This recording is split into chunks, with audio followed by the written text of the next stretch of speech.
Ja, was erwarte ich von dieser Reise? Im Prinzip nichts anderes als das Abenteuer meines Lebens.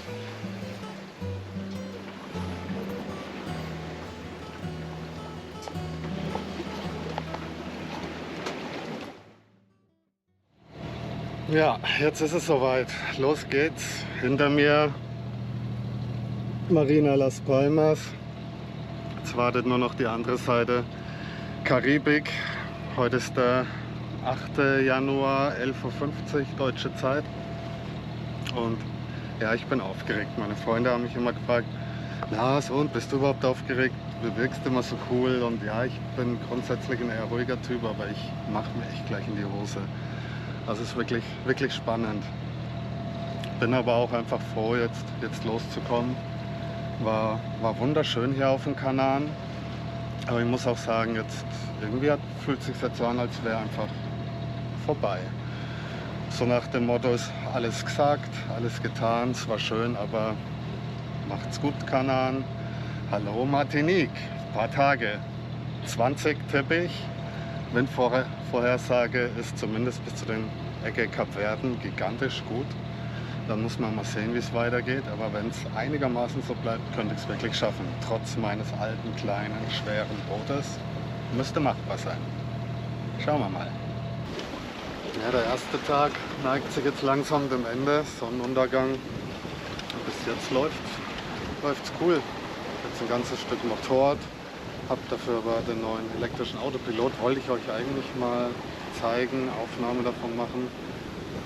Habe vergessen. Wenn ich Glück habe, komme ich nichts mehr dazu, euch zu zeigen, weil ich mit gutem Wind durchkomme. Schauen wir mal. Ich mache mir jetzt auf jeden Fall mal was zu essen und chill dann ein bisschen und genieße den Sonnenuntergang.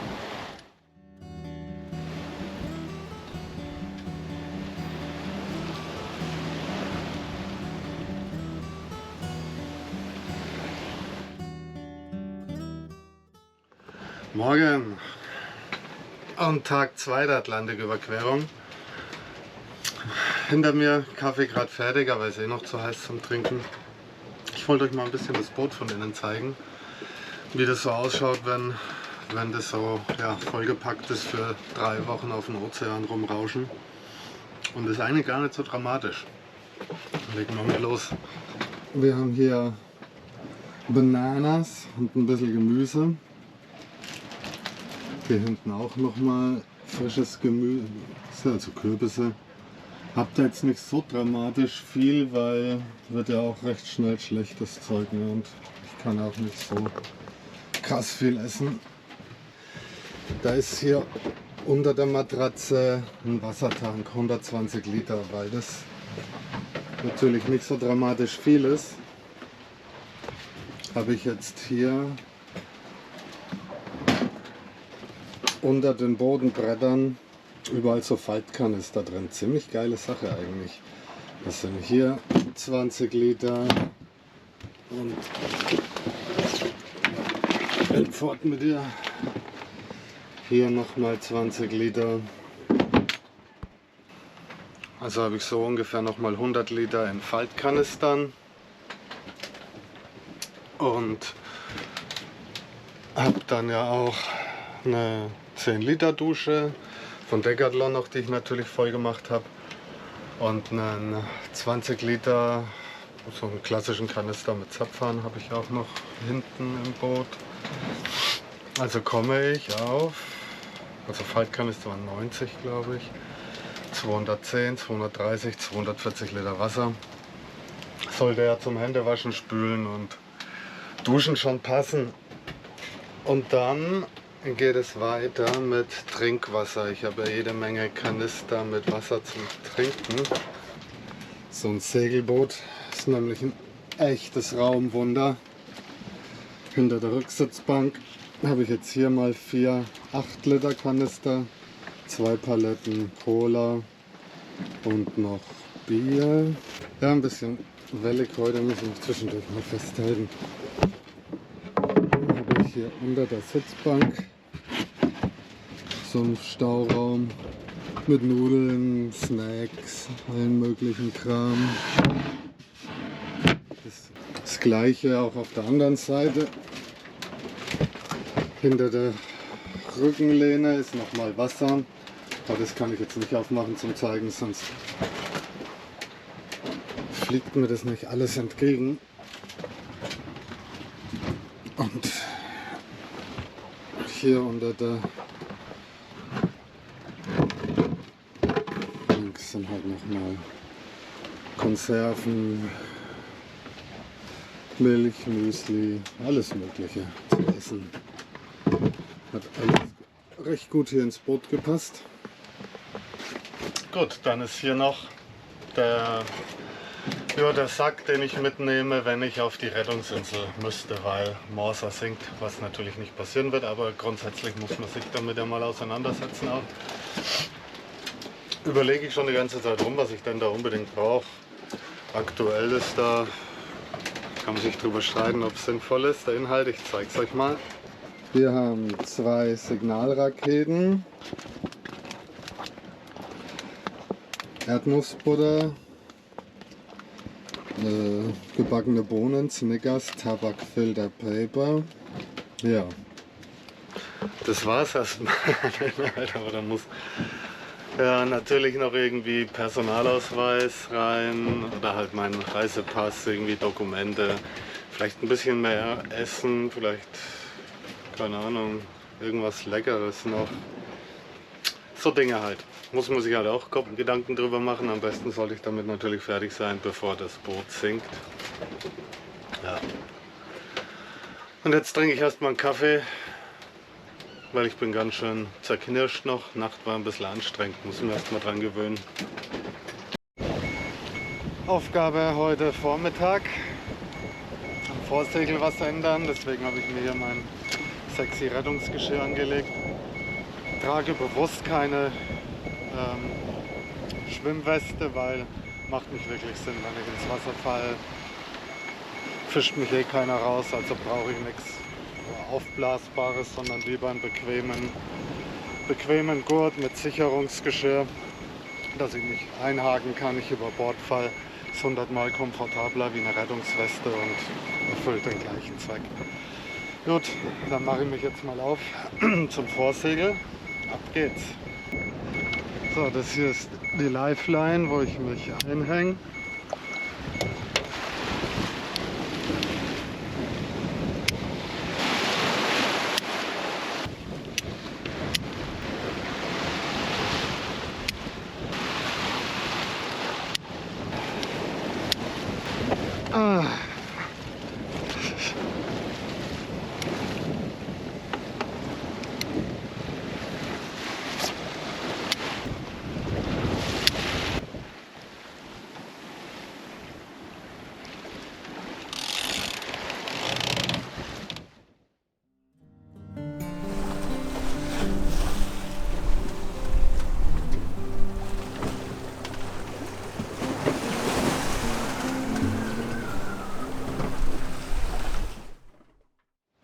Willkommen bei Tag 3.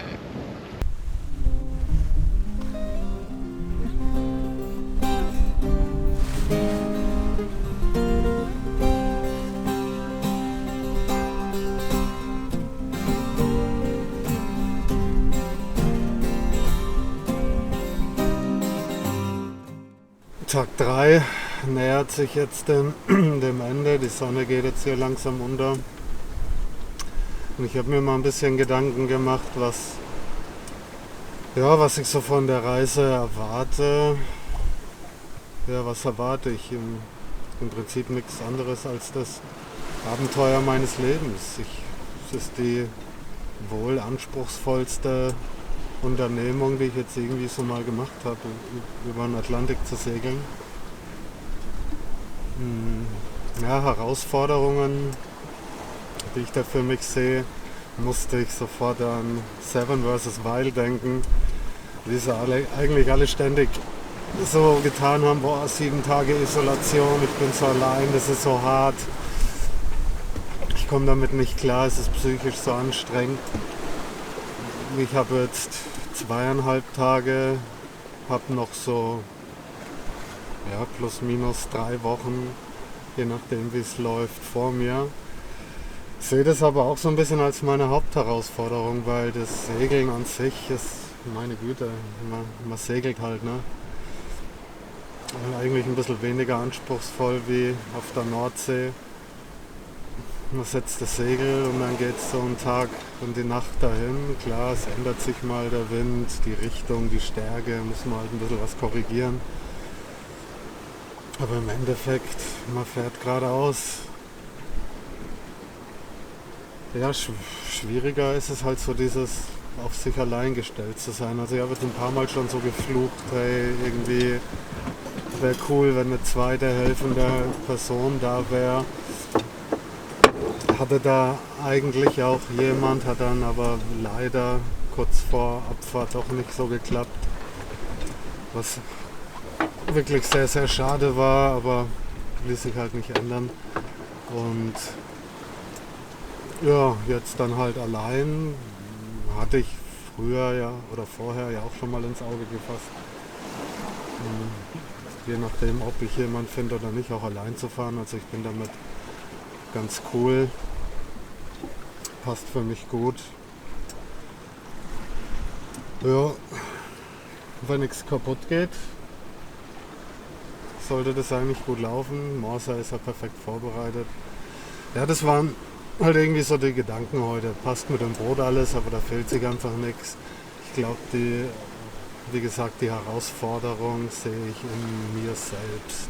Aber es ist halt auch einfach ein großes Geschenk, ne? Mal wirklich 3 Wochen raus aus allem, kein Handy, keine unnötigen Ablenkungen, sondern sich mal wirklich auf sich selbst fokussieren zu können, mit Wahnsinn, Meer außenrum, Delfine, habe ich gesehen schon. Hoffe vielleicht noch das Glück zu haben, einen Wal zu sehen, ein paar Schildkröten oder so, das wäre auch sehr cool. Und einfach Wahnsinn, das erleben und genießen zu dürfen. Also ich freue mich da wirklich schon auf die jetzt noch kommende Zeit. Und ja, damit beende ich meinen 3. Tag. Sag auf Wiedersehen, bis morgen und Prost.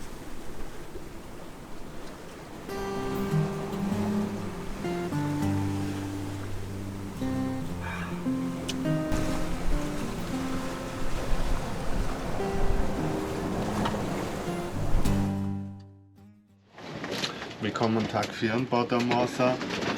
Heute ist mal ein bisschen Küchenroutine angesagt. So, der Plan ist, diese Schüssel hier hinten rutschsicher zu haben.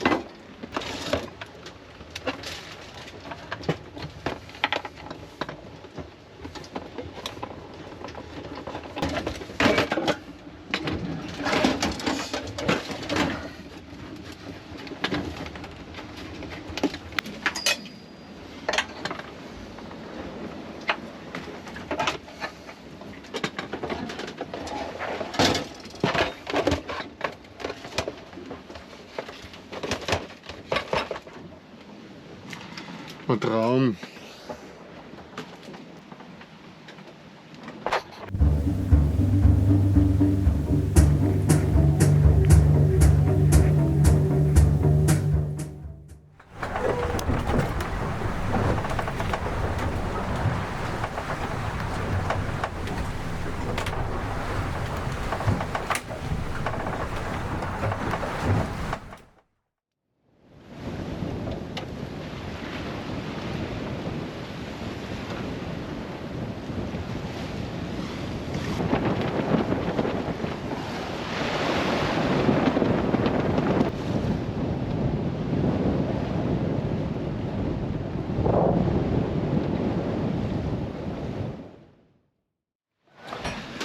So, mein Zwischenstand zu meinen Segelexperimenten heute.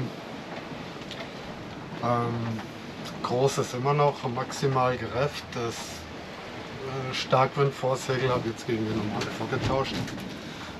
Bin erheblich schneller geworden. Kurs ist allerdings nur ein bisschen scheiße, der passt nicht so wirklich. Deswegen fahre ich jetzt diesen Kurs, der nicht so geil ist, einfach mal weiter bis morgen. guck mal, wie morgen das Wetter ist und schauen wir mal. Wirklich Stress habe ich ja nicht. Von daher ist das ja alles kein Problem. Ich mache jetzt hier erstmal mein Abendessen oder esse gleich mein Abendessen. Gibt Kartoffel-Zucchini-Auflauf. Und danach werde ich mich dann jetzt, glaube ich, erstmal eine Runde schlafen legen. Bin irgendwie ganz schön K.O.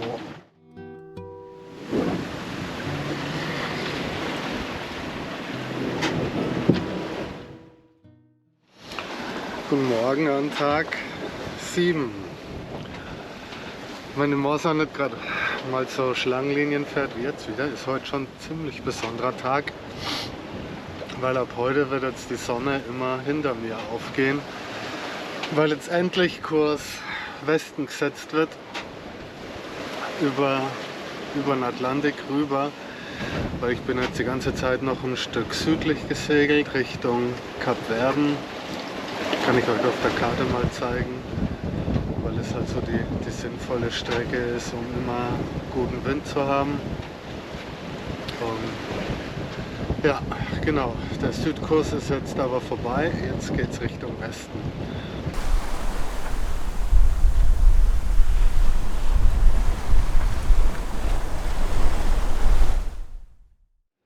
Guten Morgen am Tag 8. Und ja, was mir heute Morgen aufgefallen ist, ich muss hier mal mit meinen Uhren an Bord irgendwas machen. Also ich habe 4 verschiedene Uhren und jede zeigt mittlerweile eine andere Zeit an. Das Thema mit den Uhren habe ich auf Eis gelegt. Ich habe eine, von der ich weiß, dass die kanarische Zeit anzeigt. Die brauche ich, weil ich damit das Logbuch angefangen habe und mit der Zeit will ich das Logbuch jetzt auch während der Reise weiterführen, also bis nach Martinique. Und ansonsten ist es mir eigentlich völlig wurscht, wie spät es ist. Ne? Ich bin kein Banker, es ist egal.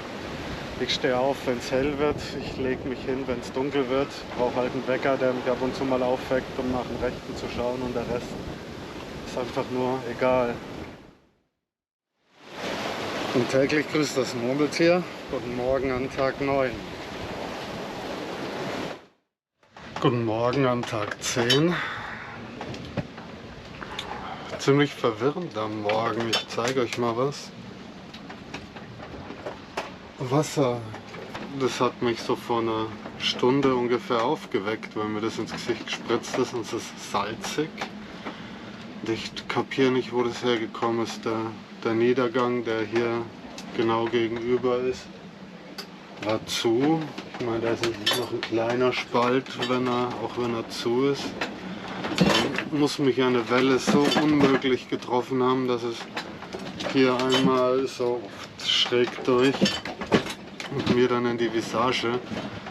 Und es war so 5 Minuten bevor mein Wecker geklingelt hat für die nächste Kontrolle, und dann bin ich raus und irgendwie voll krass Hartwind und Chaos, und irgendwie eine halbe Stunde später ist wieder alles vorbei. Ich bin geringfügig verwirrt. Früh am Morgen, noch so im Halbschlaf, ist das alles ein bisschen viel für mich, muss ich sagen. Mal gucken, ich hoffe, dass es jetzt mal heute wieder ein sonniger, smoother Segeltag wird. Dass ich da vielleicht mal ein bisschen dösen kann. Die Nacht war auf jeden Fall echt scheiße, anders kann ich es nicht sagen. Mit Gewitter und Salzwasser im Gesicht, und schauen wir mal. Aber was wirklich interessant ist, ich hatte ja heute in der Nacht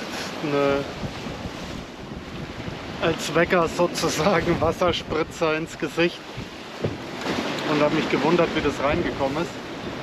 Und die Erklärung ist ganz einfach. Mein Schiebelug und mein Stecklug sind nicht 100%ig dicht, was ja ganz normal ist. Und ich hatte dann heute Morgen echt nochmal eine krass große Welle, die von hinten ins Boot gebrochen ist, und ich zeige es euch mal.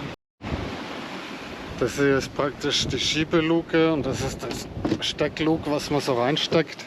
Und natürlich ist das ja nicht 100%ig wasserdicht.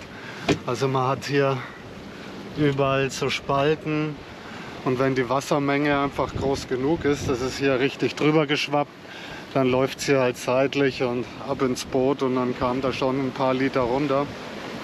Und es ist halt wirklich ungeil. Da war ich dann heute Mittag erstmal damit beschäftigt, das Boot zu putzen, innen rauswischen und ja, braucht kein Mensch.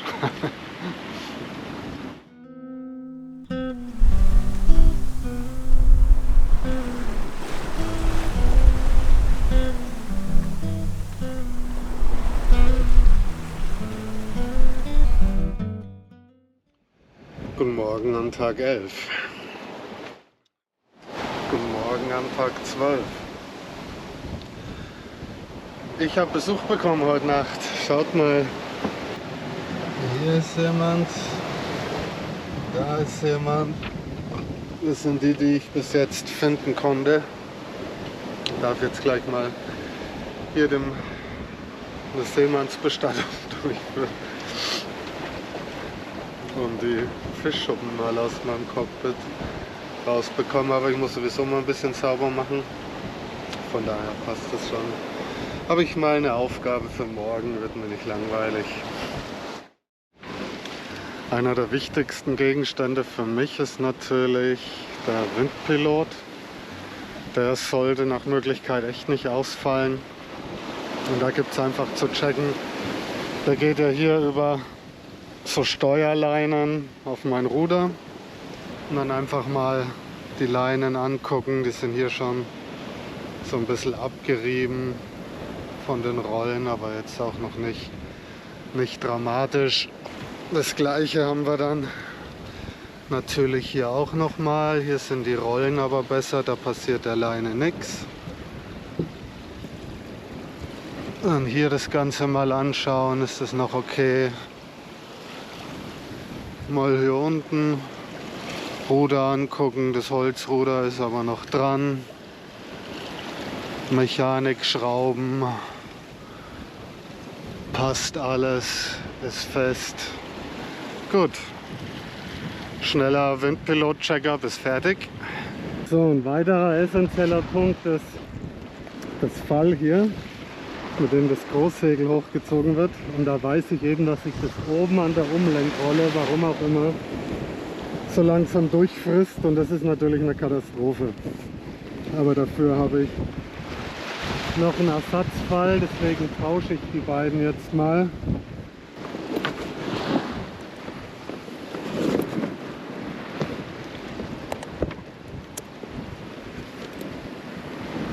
So, nachdem das jetzt alles schon fast wieder ein bisschen anstrengender war, wie ich dachte, und ich fast ein bisschen geschwitzt hätte, habe ich beschlossen, den Tag für heute zu beenden. Die Sonne geht eh langsam unter. Ich habe jetzt noch ein Feierabendbierchen und relax dann morgen ein bisschen rum.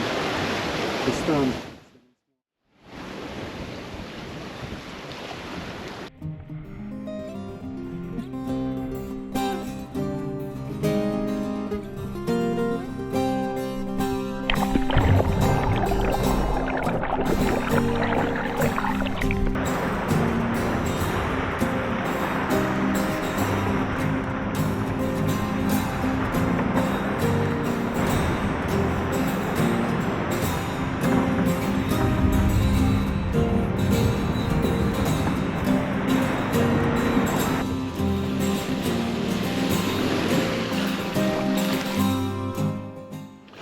Guten Morgen am Tag 14.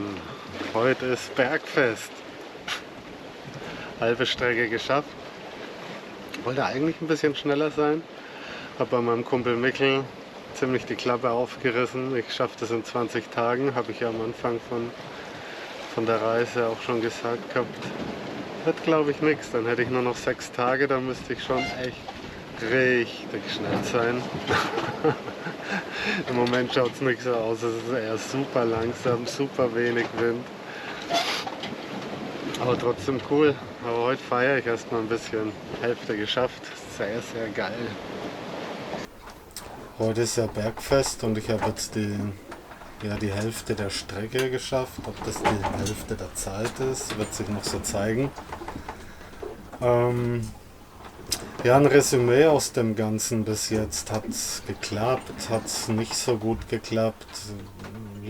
Letztendlich ist es so, wie ich es mir vorgestellt habe. Die erste Woche war oder anstrengender, wie ich es erwartet hätte.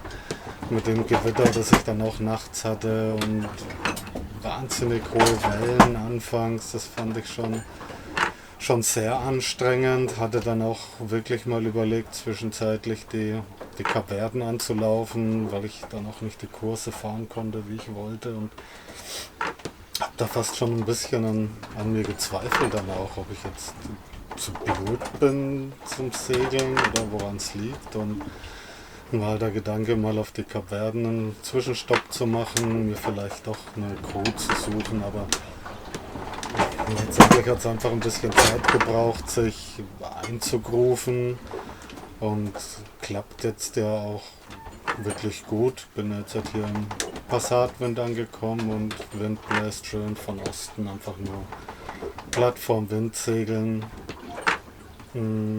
Ja, ansonsten das Alleinsein macht mir nicht wirklich was aus. Also ich genieße es eigentlich fast eher. Ich bin jetzt 13,5 Tage, 14 sowas um den Dreh.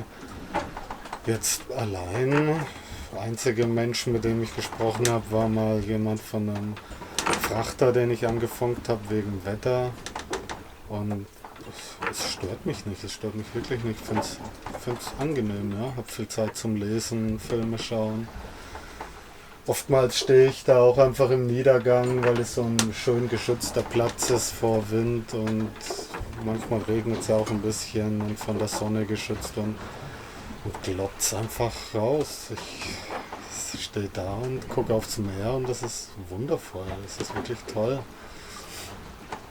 Ich meine, klar wäre es oftmals einfach nett am Abend irgendwie da zu sitzen und es sind irgendwie noch ein, zwei Leute dabei, man kann ein bisschen Karten spielen, sich ein wenig unterhalten, wäre natürlich cool. Oder auf einem großen Schiff mitfahren, oder was heißt großen Schiff, größeres Segelboot, so 14 Meter plus Teil, wo man dann eine relativ große Crew dann oft auch hat, aber das ist dann halt einfach auch eine komplett andere Art der Reise. Das eine ist dann so ein Happening mit Leuten und Spaß haben und Party, und das hier hat für mich, muss ich sagen, schon eher so ein Expeditionscharakter. Es ist mehr Kampf für mich auch mit dem Wind, und das alles allein zu handeln ist zum Teil schon wirklich super anstrengend und hat dann auch was Meditatives, einfach man hört so diese ganzen Geräusche, dieses Klack, Klack, Klack, Klack, Peng, Rassel, diese Kakophonie an Geräuschen, die man hier hat auf dem Segelboot. Und ja, wie gesagt, das sind einfach zwei Paar Schuhe. Das ist so wie München nach Berlin mit dem Auto fahren oder München nach Berlin mit dem Fahrrad fahren. Letztendlich sind es beides Fortbewegungsmittel und man kommt letztendlich am Ende in Berlin an, aber es sind trotzdem völlig unterschiedliche Reisen. Und so ist es in dem Fall jetzt auch, und ich finde das genau richtig, so wie es ist. Und ja, ansonsten das Einhandsegeln ist hart. Gerade so diese Vorsegelwechsel mit Spielbaum ist schon immer noch eine Plackerei, weil ich halt keine Rollreffanlage habe, sondern so Starkreitersegel, und wenn ich dann ein größeres brauche, heißt altes runter, neues rauf, und ist schon immer sehr anstrengend, gerade mit dem Geschaukel, aber es gehört irgendwie dazu, und so eine Abenteuerreise sehe ich für mich schon realistisch so, dass es nicht immer Spaß macht, nicht immer leicht ist, sondern halt auch einfach mal anstrengend und auch scheiße.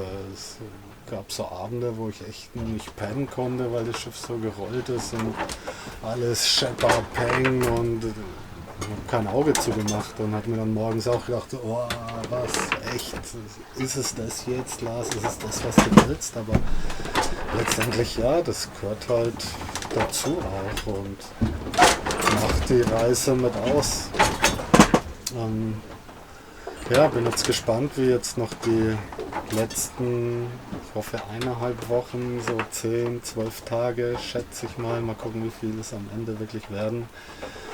Wie die so werden, wenn es so weitergeht wie jetzt, smoother Wind von hinten, könnte es vielleicht wirklich ein bisschen langweilig werden, weil da nicht so viel zu tun ist. Aber ich habe jetzt heute auch mal angefangen mit Fischen und muss dann jetzt langsam auch ein bisschen kreativer sein mit Essen kochen, weil so die frischen Sachen außer die Kürbisse jetzt ziemlich aufgebraucht sind und dann geht es jetzt langsam ans Dosenessen und Brot muss ich mir selber auch mal irgendwie was backen.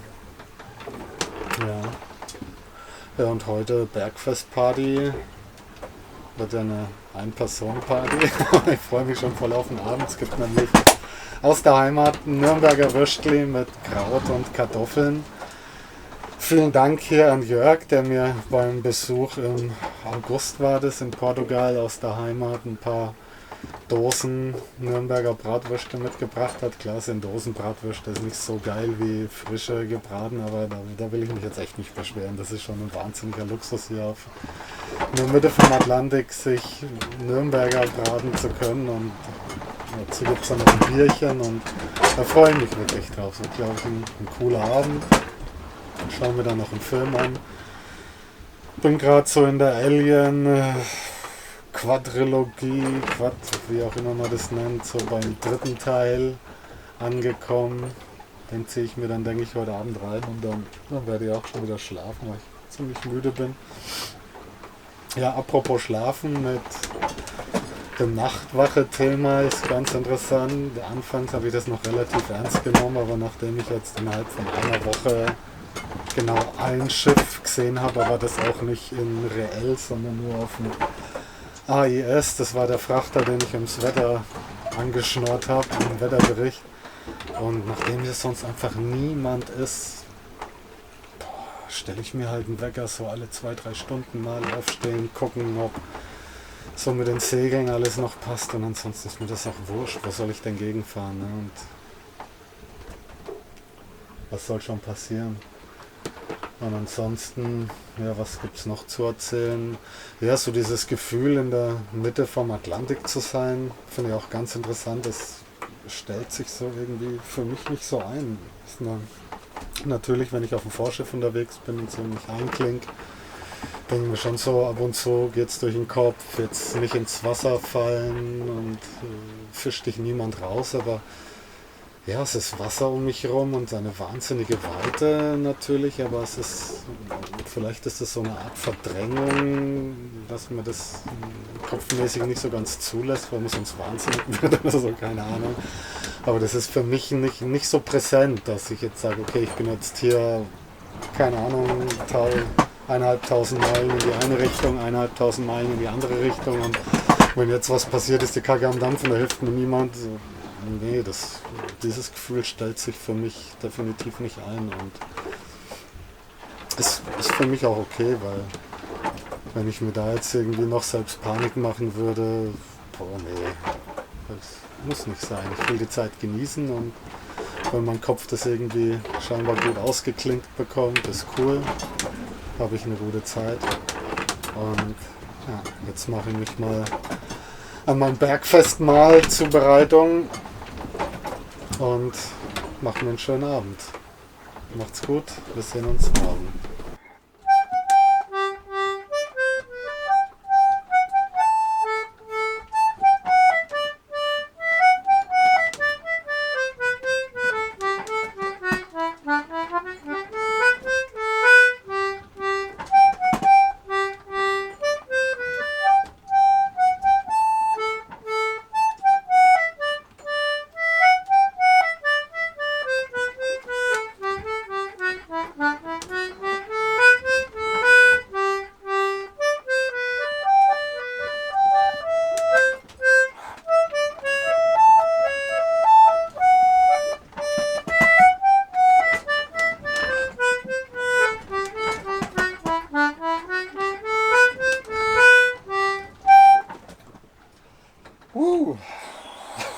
Danke, danke.